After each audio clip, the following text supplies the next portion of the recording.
We brought in some experienced players, Leon Jean, Cortez Bell, Paul Fowler, and we brought some youth in as well, some hungry young lads who wanted to do well. Most dangerous, so we got a few dangerous weapons really. Obviously we've got Cortez Bell up top and in defence. We've yet to get Luke Bowen, who's also scored a number of goals from the wing last year. And both got a good sign. Obviously Leon Jean is coming back now and he's looking ready to go and looking strong, to be honest.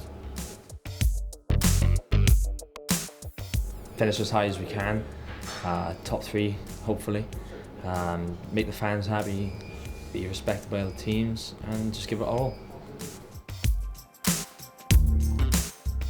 I think Aberystwyth would be a team to look out for. I think they slightly underachieved last year from where they were. Obviously they made two signings from our club anyway, Lee Sherman and Rhys Griffiths, which has strengthened their squad yet again, so that's the team to look out for. Stephen Kahn in goals.